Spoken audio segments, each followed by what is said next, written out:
So David, you're very welcome to our co-working space. Thank you very much, Mark, for inviting me here. It's a pleasure to be here. Yeah, delighted to have you here in Dublin. It's also very sunny today. Unusually so. If the weather stays like that tomorrow, we'll take you down to the 40 foot. You'll have to experience the Irish temperature of the water, which I think today was about 7.3 degrees, which is probably a little bit colder than Malta. Yes, I do go to swim in Malta, but not at that temperature. Let me try it out. There's no harm in trying new things. Yeah, well, we'll give it a try. I'll be very impressed if you get in. So we had our event yesterday, Sustainable Digital Transformation.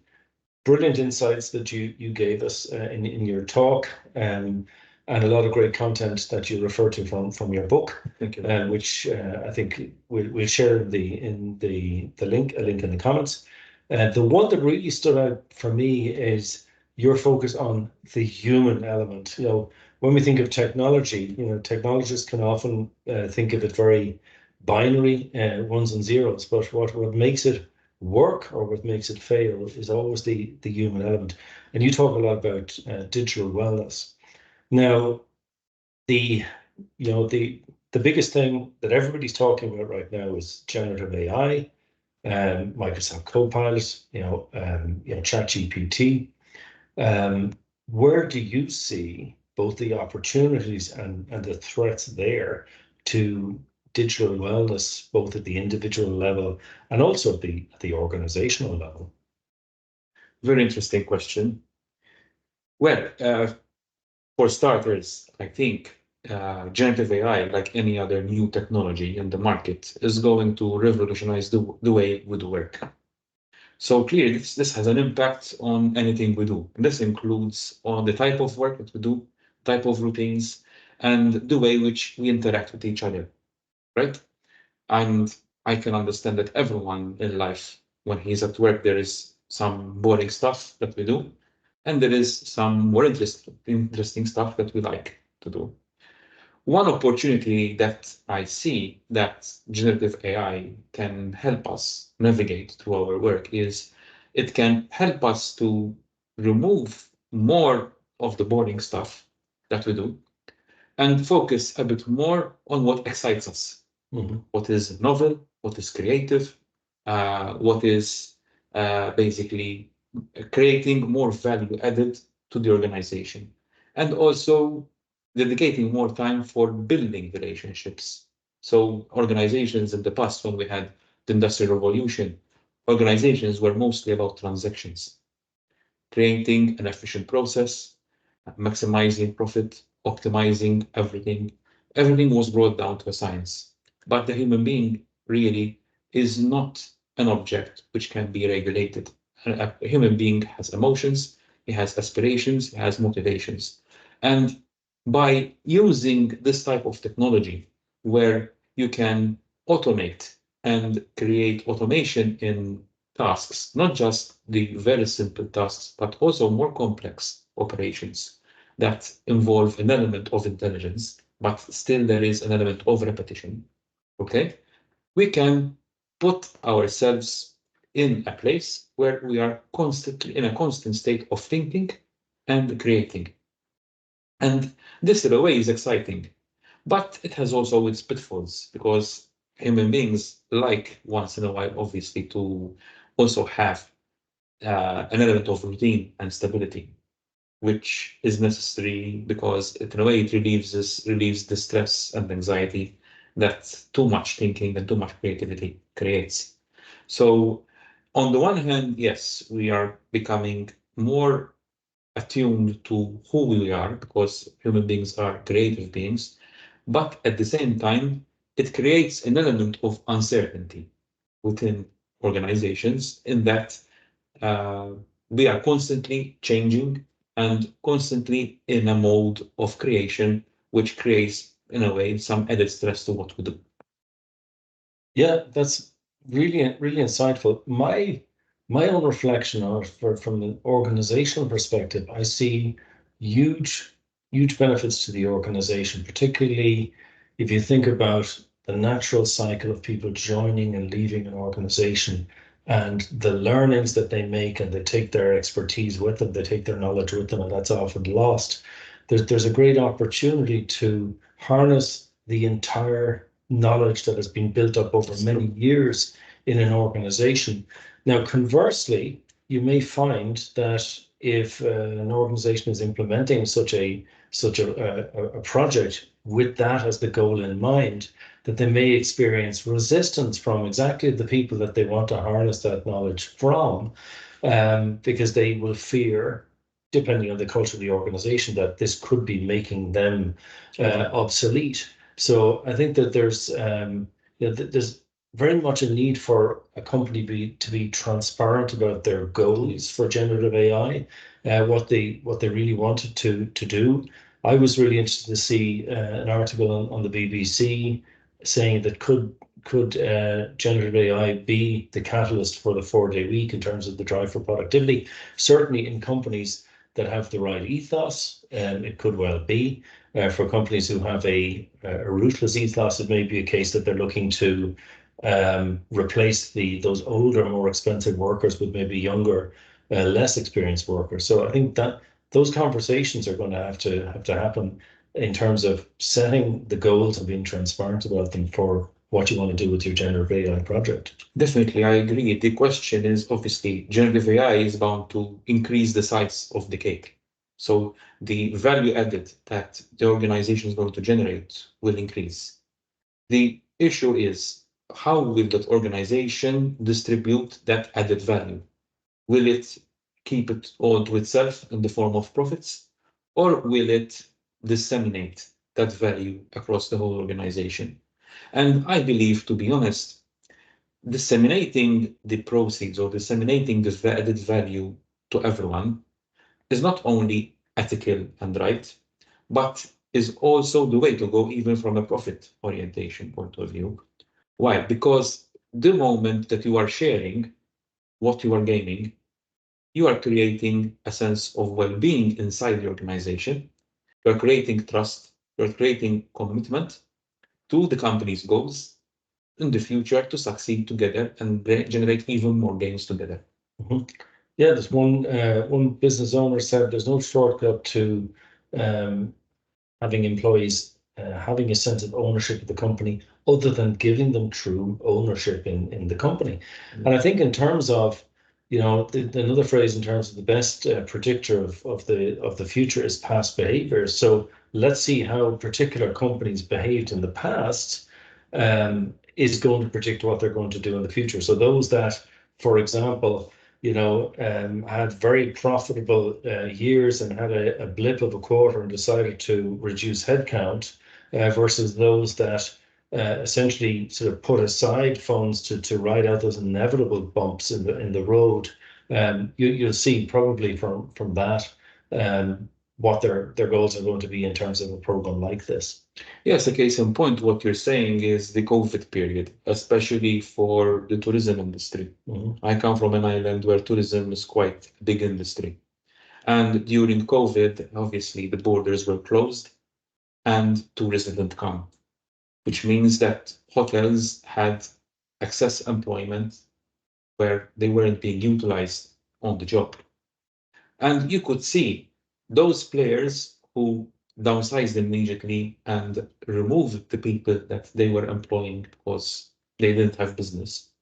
And those who retained employees, even in a time period of time where there wasn't any work, okay, that made a huge impact even after COVID, where those hotels built better relationships with these people and are today still successful in spite of having invested an amount of money and funds in people who were not really producing because there wasn't demand.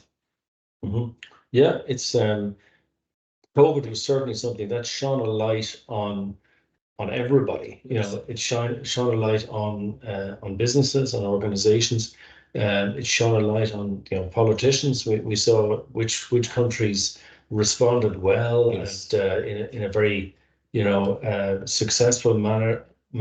We look at New Zealand as a shining light of one that sort of took very decisive action early on. Other countries who acted very well versus those, we'll not name them, but I think we've seen from their stats the ones that essentially sort of showed that these guys were not the leaders that their countries needed. So we see like there's huge opportunities with Gen AI for sure. We talked about the ethics of it. I think that's a really important element of it. I know that ethical AI. We're seeing it at EU level, the publishing of these principles. We're seeing that Microsoft is encompassing ethical AI principles in it. But certainly there's huge enthusiasm at the C-suites of organizations to implement this. And I think there's naturally sort of a larger sort of cohort of digital natives who are very comfortable getting active and involved with it. So it's certainly, I think, it's the space for people to be working. And I think that where there's great value is sort of having that, to round it back to what I was saying originally about your expertise on digital wellness. um, Being able to sort of predict and plan to make sure that it's a smooth um, implementation, adoption, that you overcome people's fears and resistance to it, and you make sure that they're included in the benefits that come from it. Be that through the Friday afternoons are then, we move to a 4.5 day week, or if there's people who are maybe close to retirement, who maybe in a couple of years are going to be finishing up, that they're incentivized maybe to contribute, 12 months to one of these projects to ensure that their knowledge is carried on in the organization and that they can maybe get an extra year or two early retirement if they wish, but paid as though they were retiring at their normal age. So I think there's, it's so important to start with the human element with this set of principles when we're talking with such an AI project. But yesterday we touched on quite a few areas around digitalization and sustainability, and particularly the intersection of it. We talked about a number of different organizations who are really leading the way in that regard. Microsoft came up with a couple of times, but we also talked, blockchain. Yes. And I know that you had the question from the audience. Yes, the issue is with blockchain, and this is quite something which perhaps we can give some more details about. Given that blockchain uses a decentralized ledger technology, where you have the involvement of a huge amount of energy generated from data centers, how do you feel that this technology will impact the sustainability aspect of organizations? Will it be for the benefit or will it be for the worse in your view? Yeah, it's a great question, and one that comes up a lot because for many people, their understanding of blockchain is Bitcoin, Yeah. and they almost see it as a one-to-one. So Bitcoin utilizes blockchain, but and it's the most famous, or you could almost say infamous one, because of its consensus mechanism. It's what's known as proof of work. And it means that all of these nodes are having to sort of try and solve the algorithm, and that is a massive energy footprint. And every number of months it seems to be saying that the energy footprint it's the energy footprint of Norway, and it keeps changing then to be a bigger and bigger country. But blockchain, that there are numerous blockchain ecosystems, and there's numerous different consensus mechanisms. So for example, the other very well known was one compared to Bitcoin is Ethereum, and they did use a proof of work consensus mechanism, and they moved away from that, and they've reduced their energy consumption by over 99% with Ethereum 2.0. So there are ecosystems who are dedicating themselves to have a minimal footprint, or in fact, trying to offset and become carbon neutral. So that is certainly something in terms of the decision making, in terms of implementing a system, particularly a system for sustainability. The very first thing you need to look at is what is the energy footprint of what we are doing. Traditionally, in technology, we always looked at the cost, but going forward, we will always look at the cost plus the carbon footprint. And I know Gartner said that they expect by 2027, which is only a few years away, that 25% of CIOs will be, will have their compensation tied to what they're doing to address the carbon footprint of the IT infrastructure that they're using. So it's going to become more and more the norm that this is a consideration for us. So in terms of blockchain, I do see great applications for it. Some are already there in use. The big one is about traceability in particular and transparency. So and that's something that's applicable across any product. So take one that's quite current. We talk about green hydrogen. So green hydrogen is hydrogen produced from renewable energy, through electrolysis of water, as opposed to other forms of hydrogen, for example, the sort of the splitting of methane to produce it from gas, from fossil gas.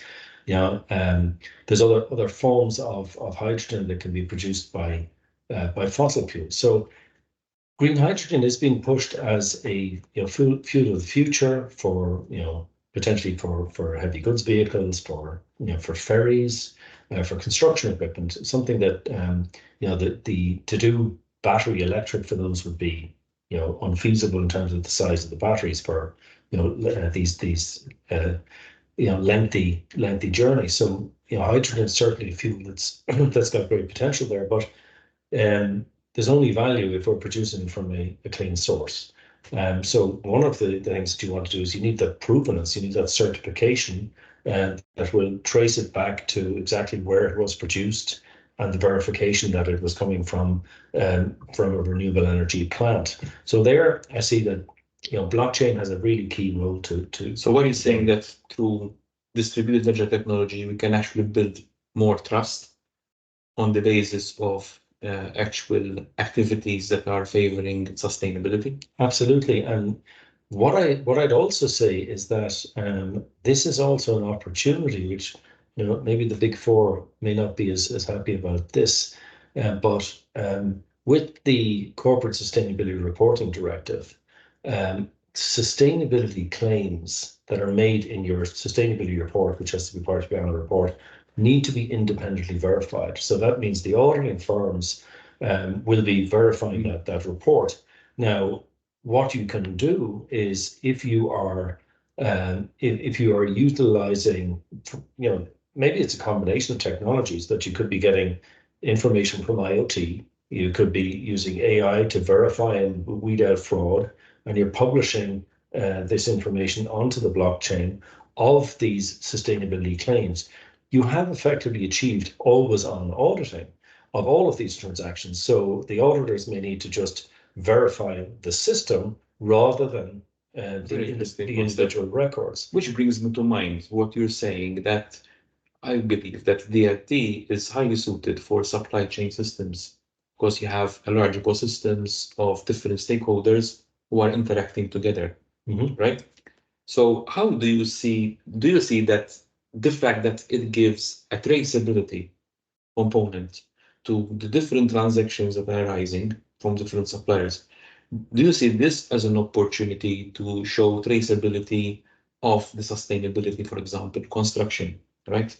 Of materials being used in a construction site? Absolutely, because you're able to trace back, the change in location, the change in use.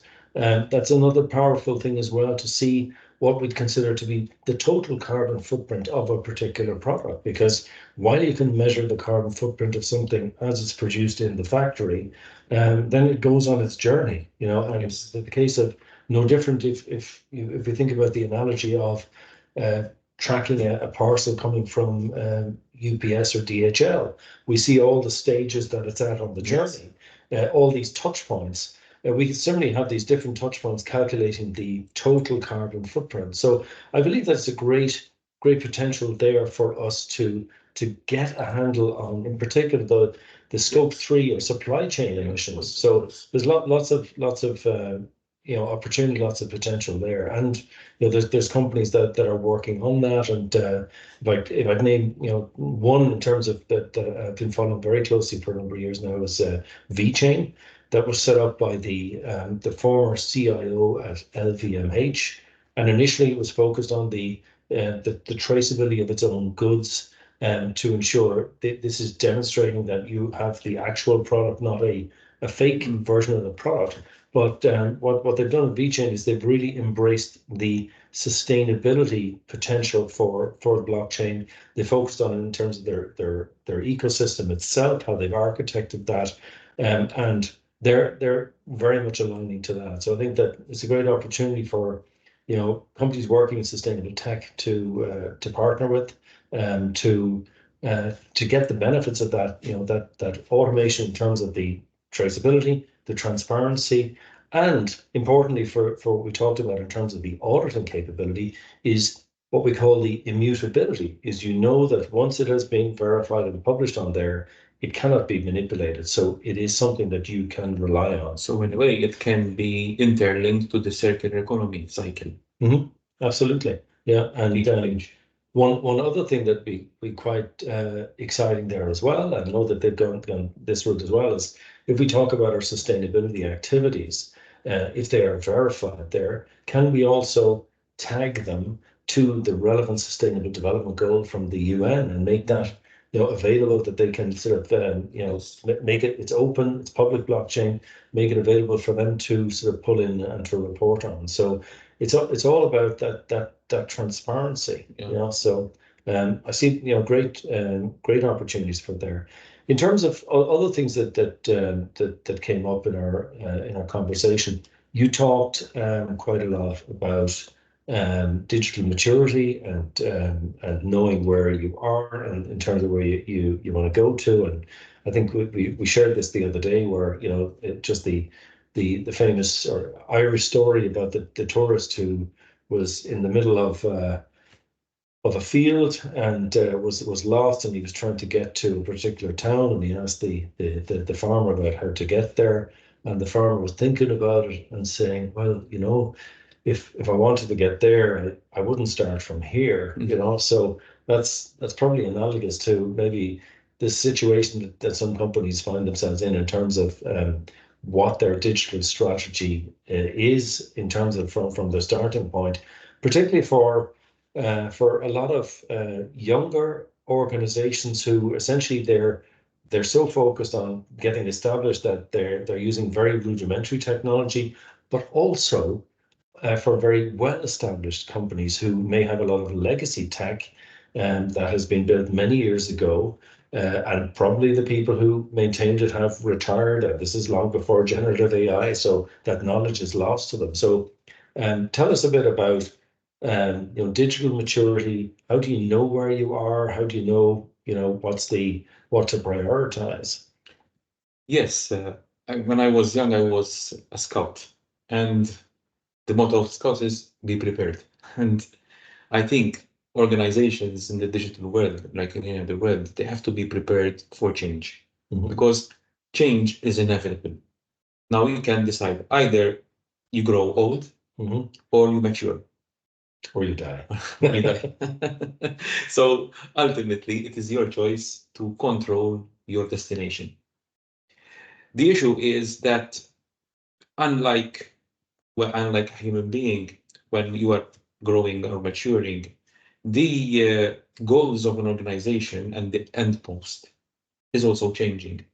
So although you need to run to achieve your objectives, in certain cases, you have to stop in your tracks and look around you to see where you are in order to make sure that you can achieve your ultimate destination.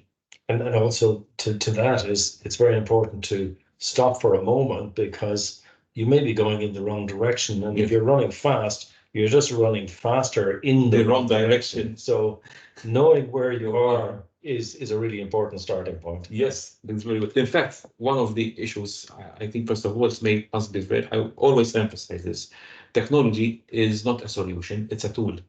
We always use, I can sell you this solution. Technology is not a solution, technology is a tool. And obviously, like as any other tool, it can use in a good way or in a bad way.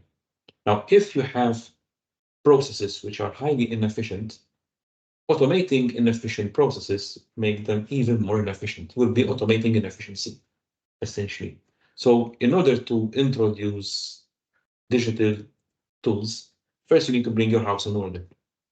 And this requires a good introspection of where you are. So you need to look around you, but not just on your own, because sometimes you might think that you know where you are, but what you think you know where you are might not be the actual reality, because you are far removed from the ground. And the bigger the organization and the higher position you occupy in the organization, the higher the chance that you don't know the reality. So it is of utmost importance to involve other people in understanding where you are, to have good stakeholder discussions, to create engagement, to evaluate data in its pure form. For example, I was negotiating an agreement, a collective agreement for an aviation refueling company. And one of the contentions of the trade union was our people have too much work to do. Their day is full. And I told them, yes, can you define what is full? They cannot manage the transactions that are coming. There are too many planes. Okay, how many planes are coming in a day? I don't know. Okay, so can we at least look at the schedule? Yes, I will look at the schedule. It takes too much time to refuel an aircraft. How much time does it take to refuel an aircraft? I don't know. Okay, so let's make a time study. And by asking the questions and by measuring, we found many anomalies of their perception.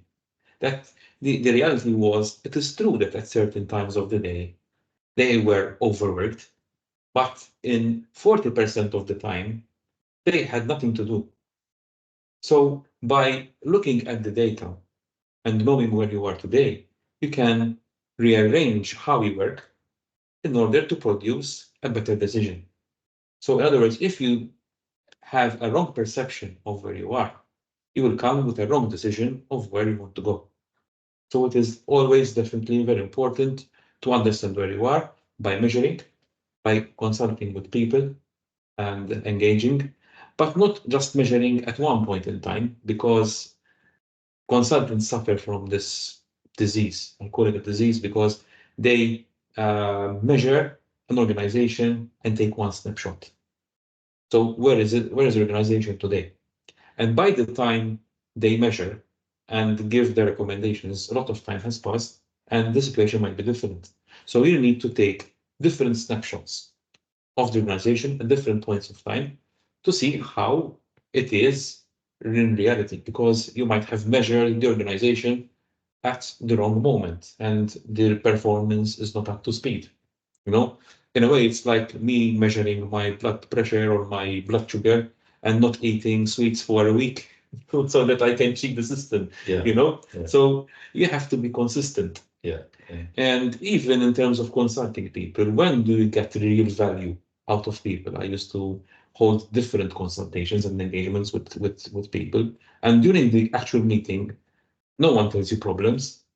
But what did I used to do? I used to sit, for example, once when I was in a functional manager for financial control in a company, and I wanted to digitally transform the finance function.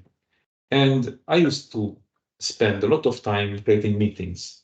But then, after the meetings, I ended up doing around 2 months sitting in the offices of different departments, working with all the rest of the team.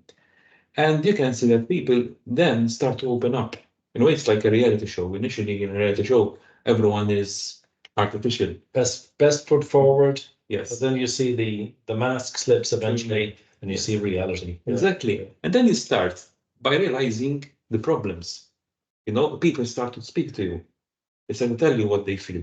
And I used to, for example, do bookkeeping as well. And why did I do bookkeeping? Because I wanted to feel what the other people were feeling. Because in this way, I can see the true reality of the situation. When I was bargaining with the union for the aviation refueling company, I went with the people refueling aircraft as well. And they used to laugh at me because I couldn't hold the hose because it was too heavy for me. But I could, I created an affiliation with these people and a good understanding that I'm not on a pedestal, but I'm at their level and I want to understand what they're feeling because then I can give them better recommendations. So in that way, I think management should really do these things. They shouldn't, they're not their leadership is not about commanding people, it's about serving people. So they really need to get their hands dirty, do work that their people do, in order to better understand what needs to be done, not just for digital transformation or any type of transformation, but in the context of digital, it is even more important because change happens faster and it creates even more higher impact on the organization. So I think having a good grounding in what we are today is the fundamental step. Then obviously there is the maturity context that we were talking about. We were mentioning yesterday a very interesting tool, which is Digitopia. I really like how it works. That gives that these type of tools give you a good guideline on how to guide an organization throughout its maturity. Because if an organization has no idea whatsoever of how to use technology in its organization and it has processes which are not documented, they're not structured, it doesn't measure anything, how can this organization expect to become a best practice organization, that it is lean, it's fully automated? You can't achieve that. Yeah, the old adage is you can't build a strong house without foundations, without strong foundations. What I really liked, just connecting what you're saying to also what Jan from Digitopia was saying, you talked about these consultants coming with a snapshot, and he had this image of this report, sitting there, and it's probably full of great knowledge for that moment in time. But really, where we're trying to get to is to have a living strategy and something that can adapt as the organization is adapting. And that's really becoming increasingly important because the velocity of change is always happening, and we're having to reprioritize, and we're having to move initiatives up and down the priority scale. And again, to what you're saying about data, so important in terms of just bringing the facts into each meeting. What I used to always love to do was if I saw that a meeting was being run by PowerPoint, I said, well, what are the KPIs there?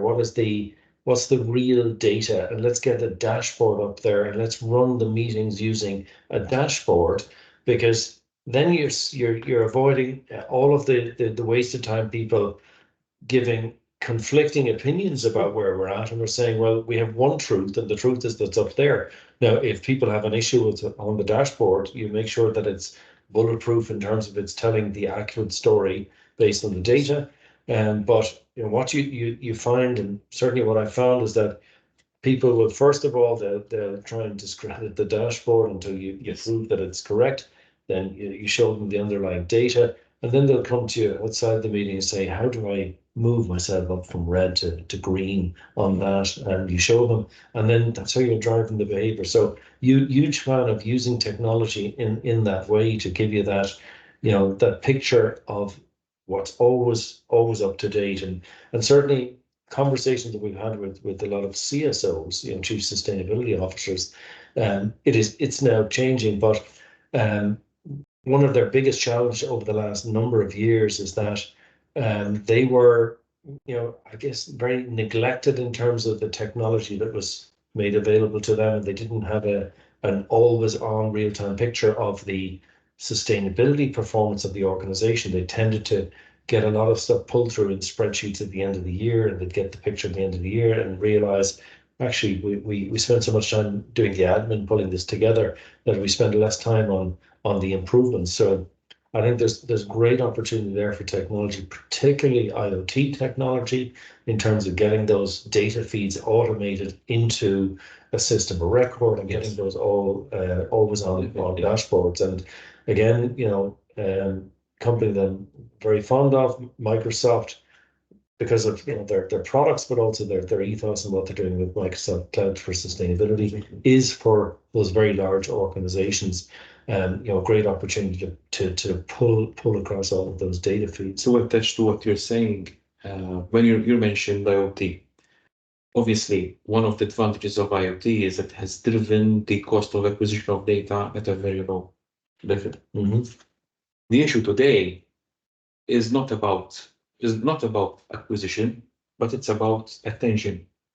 Whereas the cost of acquiring data is decreasing, the cost of attention is increasing, because we are bombarded by so many different things that the opportunity cost of giving your attention to one thing as opposed to other is increasing dramatically. So apart from reducing the cost of acquisition, tools that help you selectively choose what to give attention to, like what we were mentioning earlier on about generative AI, would be tremendously helpful in our daily life. We mentioned digital wellness. I think this is one of the major characteristics where we are stressed out all the time, being bombarded by different things, and we feel guilty in a way because we're not giving attention to one thing as opposed to another. And through, I think, generative AI, it could be an excellent tool for us humans to selectively choose what we want to give our attention to. Yeah, it'll help us prioritize to filter out the noise. I see these great opportunities there. At the same time, I think that if you take the example that probably everybody has to deal with, like if you're getting 150, 200 emails a day on a daily basis in an organization, you have something to address there in the organization. It's either going to be a scenario where there's a habit of sort of popping in far too many people. I always call CC should actually be renamed CYA. And the thing is that that's a case of maybe the trust levels in the organization are not at the levels where they should be. That's one. Another one, it can be that there's an absence of the right systems or process. So there's a lot of inquiries coming in and nobody knows who the right person or the right group is or the right system to process that through. So I think that, I think we agree on this, that we don't see generative AI as that silver bullet that's going to solve underlying issues. We need to go after those underlying human issues in an organization in order to get the best out of it. Otherwise, we may find, similar to your scouting analogy, is if you don't stop to see where you are, you can end up start going just faster in the wrong direction. So it really is, that human element. That's what makes for the successful adoption. Yes, to what you're saying, I fully agree. We've seen something similar with RPAs, where we have seen a trend. For our audience, we say robotic process automation. Yes, I always have this thing about acronyms. Interestingly, actually, I've always asked, whenever somebody mentions an acronym, I generally, if I don't know it, I'll ask them what it means. If I do, I say it to confirm that that's the one that they mean. But interestingly, many times you will come across where somebody knows the acronym and they actually understand what the acronym refers to, but they actually don't know what the acronym stands for. So that's why I've always taken the approach to always sort of give it the full version. Yes. Anyway, sorry, you go ahead about robotic. Yes. So robotic process automation. Yeah. Okay. Yeah. So what we've seen in terms of this technology was we have a lot of inefficiencies in processes, and I've seen many organizations. What do? Rather than simplify the processes, they try to rectify the situation by creating RPAs to navigate through the inefficiencies to adjust the process in an automated way. Whereas the first task that you should have done, which is perhaps a bit more painful and needs a bit more thought, is to streamline the processes Absolutely. and make them more efficient. Yeah.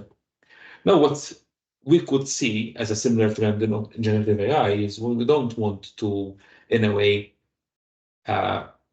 select from a clutter which is not decluttered in the first instance. So if we are being bombarded by information throughout, and we use generative AI to help us sieve to that, the first thing that you need to do is to make sure that are you being bombarded by the right type of information? Is there anything that you can do to reduce that? Also, we have data pollution at the end of the day. In fact, in our book, we'll be mentioning the circular economy of data, which will be talking about the difference between noise, data, information, and knowledge, and also how this is secured and how basically confidentiality aspects are being addressed. But that is a topic for another day.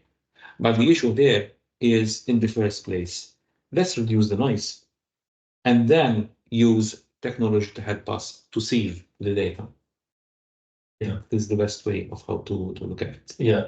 And data pollution is a great is a great term that is the reality is that being able to see the valuable data for the noise is one. Another one that actually came up the run up to the General Data Protection Regulation, GDPR, was that see I struggled to remember it there. Was referred to AI, artificial intelligence now. Yeah, okay, we can say it AI. I think it's pretty close to AI is. But on GDPR, one of the phrases that the lawyers were talking about is stockpiling data is effectively stockpiling risk, particularly with personal data, because you're sort of holding on to something that you need to be able to justify why you're holding it. And there's a very interesting company that is operating out there. Probably is lesser known to a lot of tech audiences, but the founders would be very well known to any tech audiences. Sir Tim Berners-Lee, the father of the World Wide Web, and Bruce Schneier, who's famous cybersecurity expert. Have established a company called Inrupt. And that's very much about reversing the direction that the internet has gone in terms of the way that companies are harvesting, huge volumes of personal data and putting that control back to the individual. And I find that extremely exciting development to say that instead of external organizations, like the car insurance companies having your data and you having to request to them, please can I have a copy of my data to go and talk to this other car insurance company? Instead, you hold the data and you grant them access for as long as you want them to have access to. So that to me is a fantastic development in terms of the democratization of data, in terms of putting the control. Yeah, but well, it's not distributed ledger technology. It's another very much proprietary technology that they're developing. But to me, the concept is very powerful. It's very transformational, and it'll be interesting to see how they manage to cross the chasm with that, because you could understand that there'll be a lot of mainstream holders of data that are monetizing that data currently who wouldn't want to give up control. So that's a really interesting space. And I think on this point, I think one of the critical industries that would need something like that would be the health industry. Absolutely, like health records. I mean, they are yours. They at least they should be yours. And I can remember many years ago having to request my X-ray from one doctor in order to go to another doctor, and they said no, the doctor has to request it from us. So I wasn't allowed to request the X-ray of my own broken limb. The other doctor had to request it from them.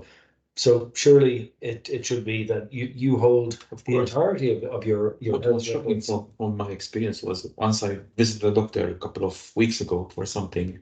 I just gave him my ID card number and he had all my records without any electronic authorization from my end. So yeah, this means that anyone can access my health records. So the technology is available. Yes. It's there. I had a great conversation a few months ago with Dr. Julian Hosp, who is he's one of these rare experts who combines a medical background with a technology background, and he sees great potential in terms of using technology in exactly that healthcare space. Yes. And it's very much down to the resistance of certain establishments to do that. So probably it'll be the sort of the private hospital groups who will first embrace that. But I certainly see it's like when somebody is a patient and they're sick, and you want your doctor to have the full visibility of everything that you have gone through. So give them all of the information, because they may spot something that helps them to helps them to identify that, and overlay onto that the knowledge of multiple doctors in multiple cases, the ability to maybe anonymize that data and have AI look at this as well, is again taking it to another level. So in that case, it has potential to be very positively disruptive. So David, we're just coming to the end of this chat. It's fantastic to have you here in Dublin. I'm looking forward to having you back many times, including for when we do launch our book, the follow-up book to Digital Made Simple, which will be digital-led sustainability. The world is so fast moving in terms of digitalization and digital transformation, but also in terms of sustainability. We're seeing now particularly with the EU legislation, there are a lot of very good sort of clauses coming in. For example, that companies have to publish their actual emissions across scope 1, 2, and 3 without essentially just reducing it down using carbon credits. So we're seeing that there's some real positives there, but also in terms of there's creating a lot of work for organizations to actually do that reporting. Yes. So technology is going to be critical to it would be interesting, Mark, to have a discussion next time on at the government level, at the national level. How does technology and digitalization impact sustainability on a national level? So that would be something. I think it's a great conversation for us to have. And if I'm thinking of take it up a level, let's talk at a global level. Another one that we mentioned at our Sustainable Digital Transformation event yesterday was Climate Trace. Climate Trace is shining a light on emissions worldwide. And it's great to see this combination of satellite data and AI, yes, giving us the true picture of emissions, because let's be frank, if you're a heavy polluter, and you're going to be charged based on the emissions, and what interface principle. Do they have an incentive to sort of be conservative in their estimates? So I think it's fantastic that we have an independent organization leveraging technology in this way, that is essentially, again, as we saw with COVID shining a light on organizations and governments, Climate Trace is shining a light on emissions worldwide. So looking forward to our next chat. Same here. And we'll be back in our co-working space soon. But for now, Dave, looking forward for tomorrow soon. Yeah, great. Okay, thank you. Thank you. Bye now.